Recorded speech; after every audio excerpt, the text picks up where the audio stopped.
Já aconteceu de você sair da casa de alguém se sentindo muito mais esgotado do que quando chegou?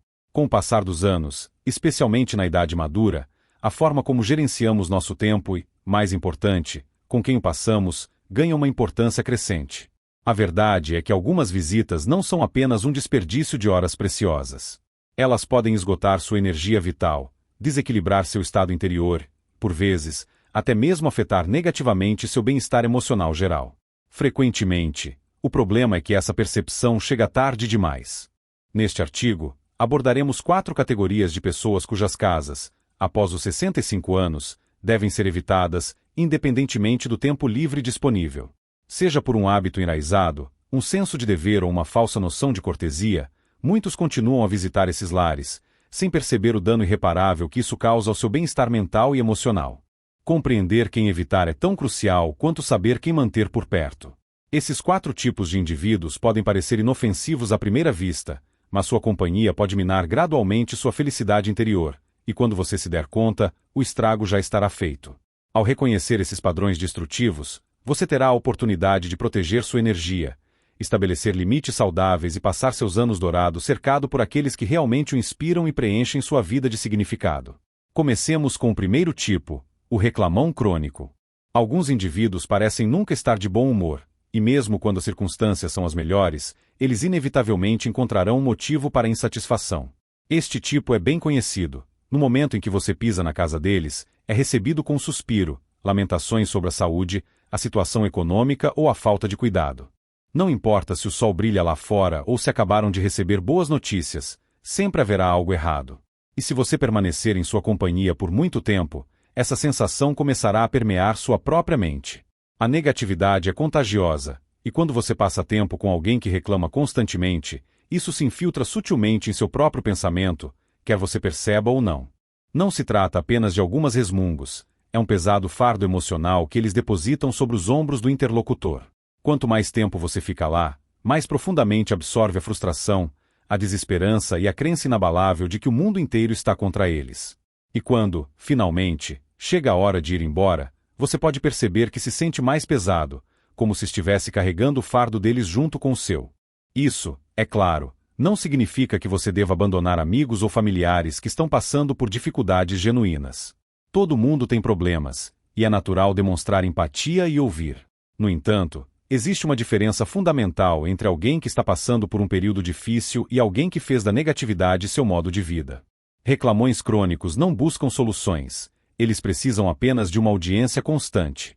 Eles se alimentam da simpatia e o envolverão repetidamente em seus problemas, até que as dificuldades deles se tornem parte da sua vida. A dificuldade é que, a princípio, essas pessoas nem sempre parecem tóxicas.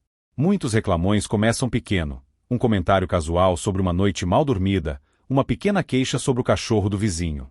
Mas logo você se vê envolvido em um ciclo interminável de reclamações sobre as injustiças da vida, e por mais conselhos que dê, eles nunca tomam nenhuma atitude real. Com o tempo, torna-se evidente que, por mais horas que você dedique a ouvir, nada muda. Os mesmos problemas, as mesmas frustrações se repetem incessantemente. E o que é especialmente importante ter em mente, se você tentar mudar a conversa para algo positivo, eles resistirão ativamente. Podem desdenhar do seu otimismo ou até transformá-lo em mais uma queixa. Tente contar-lhes algo bom que aconteceu em sua vida, e eles encontrarão uma maneira de diminuir o evento ou compará-lo com suas próprias desgraças. Com o tempo, você inevitavelmente perceberá que cada visita o deixa emocionalmente exausto, e não revigorado. Se, ao chegar à casa de alguém, você se sente bem, mas sai esvaziado, irritado ou até um pouco desesperançoso, é hora de reconsiderar essas visitas após os 65 anos. Seu tempo é muito valioso para gastá-lo absorvendo a negatividade infinita de outra pessoa. Não há nada de errado em demonstrar bondade, mas não confunda bondade com sacrificar sua própria paz de espírito. Você não é responsável pela recusa do outro em buscar a felicidade. Número 2. O manipulador consumidor. Nem todo mundo que convida para sua casa o faz exclusivamente pelo prazer da companhia. Algumas pessoas convidam apenas quando precisam de algo específico, e no momento em que você chega, sente isso intuitivamente. A princípio, pode parecer bastante inocente. Talvez peçam um pequeno favor que não parece sério. Mas, com o tempo, um padrão claro começa a surgir.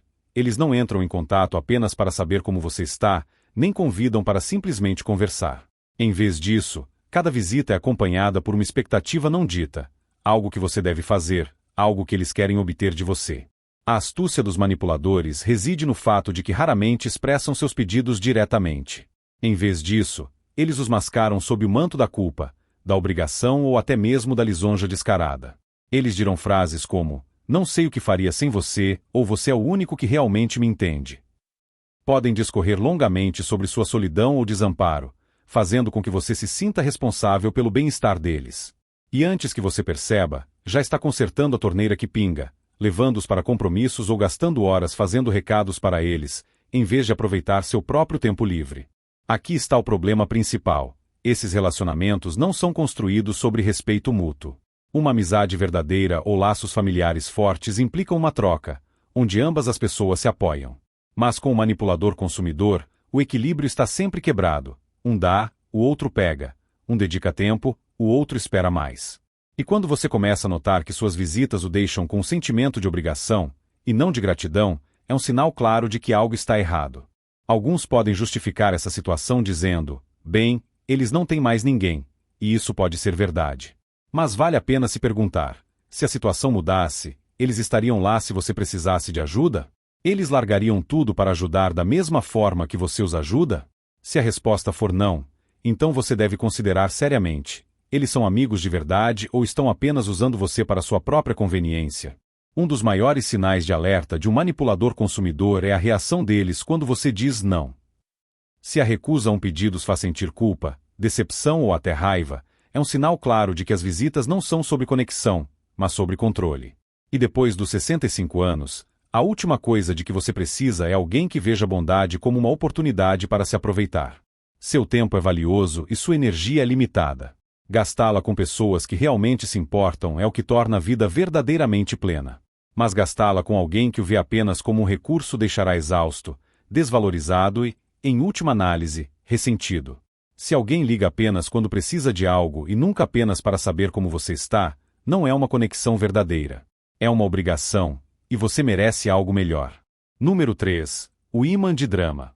Algumas pessoas não apenas vivenciam o drama, elas o criam ativamente. Não importa o que esteja acontecendo em suas vidas, sempre há algum conflito, rivalidade ou crise se desenrolando. E se você passar tempo suficiente perto delas, inevitavelmente será arrastado para esse turbilhão. Você pode ir à casa delas esperando uma conversa amigável, mas em vez disso, se depara com uma longa e complicada história sobre como foram novamente ofendidos, traídos ou desrespeitados. E antes que você perceba, já está sendo puxado para o ciclo interminável de caos delas. O problema com os ímãs de drama é que a paz os deixa desconfortáveis. Quando tudo está calmo, eles se sentem inquietos, então agitam as águas ativamente, fofocam sobre os outros, exageram pequenas divergências ou até distorcem histórias para se apresentarem como vítimas. Eles não querem apenas ser ouvidos, eles querem que você tome partido. Contarão sobre uma briga com um vizinho ou membro da família, e de repente esperam que você concorde com eles, os defenda ou até se distancie das pessoas de quem não gostam. E aqui está o verdadeiro problema: isso nunca termina. Mesmo que você tente permanecer neutro, eles continuarão a pressionar, testar e esperar que você escolha um lado. Se você concordar com eles, eles o recompensarão com ainda mais fofocas, mais detalhes exclusivos da situação. Mas se você não concordar ou tentar mudar de assunto, eles ficarão ofendidos. Você pode até se tornar o próximo alvo deles. Essa é a essência das pessoas que prosperam no drama. No final, todos ao seu redor são arrastados para a bagunça delas. Uma das coisas mais exaustivas ao visitar a casa de um ímã de drama é que você sai emocionalmente esgotado. A conversa não inspira, o tempo passado não é agradável, e há uma tensão oculta constante, mesmo quando parecem amigáveis. E se você não for cuidadoso, a influência deles pode começar a afetar seu humor, seus relacionamentos e até mesmo a forma como você vê o mundo em geral. Algumas pessoas erroneamente confundem esse comportamento com paixão ou excitabilidade, pensando: bem, eles simplesmente têm muita coisa acontecendo em suas vidas. No entanto, amigos verdadeiros nunca o arrastam para um estresse desnecessário. Companheiros genuínos não fazem sentir como se tivesse que andar em ovos, constantemente com medo de dizer algo errado. Se a casa de alguém se assemelha mais a um campo de batalha do que a um refúgio acolhedor, vale a pena considerar seriamente por que você continua voltando. Quanto mais velho você fica, mais profundamente percebe o valor inestimável da paz. E se alguém próspera no drama à custa do seu bem-estar, é perfeitamente normal se afastar. Você não é obrigado a ouvir, participar ou assumir seus fardos emocionais. Após os 65 anos, seu tempo deve ser passado com pessoas que trazem alegria, não com aquelas que o tratam como uma audiência para seus problemas intermináveis. Numéro 4.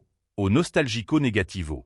Algumas pessoas vivem no passado, mas não de uma forma que traga calor ou sabedoria, e sim de uma maneira que as mantém em um estado de amargura, arrependimento e ressentimento.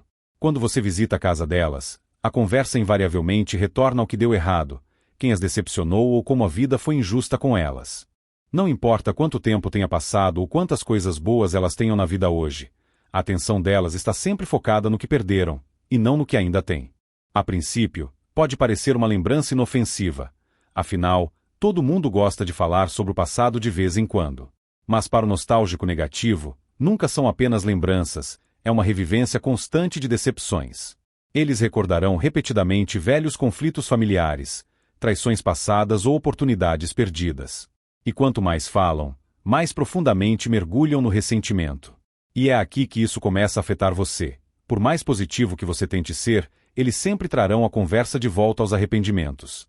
Já notou que, depois de interagir com certas pessoas, você começa a ver o mundo como elas? Nisso reside o perigo de passar muito tempo com alguém que está fixado no passado. Sem perceber, você pode começar a se fixar em seus próprios arrependimentos, suas próprias decepções, em coisas que você pensou ter superado há muitos anos. E lentamente, sem querer, você começa a adotar o ponto de vista delas, vendo a vida através da lente do que poderia ter sido, em vez do que ainda pode ser. E não se trata apenas dos próprios arrependimentos, eles também podem tentar moldar sua visão de mundo. Dirão que as coisas nunca serão tão boas quanto antes, que o mundo de hoje não tem nada a oferecer, que envelhecer significa apenas perdas. E se você permitir que essas palavras se enraizem, elas podem começar a parecer verdadeiras. A realidade é que a vida muda para todos. Sempre há algo para ser grato, novas experiências para desfrutar e novas memórias para criar. Mas o nostálgico negativo vê isso de forma diferente.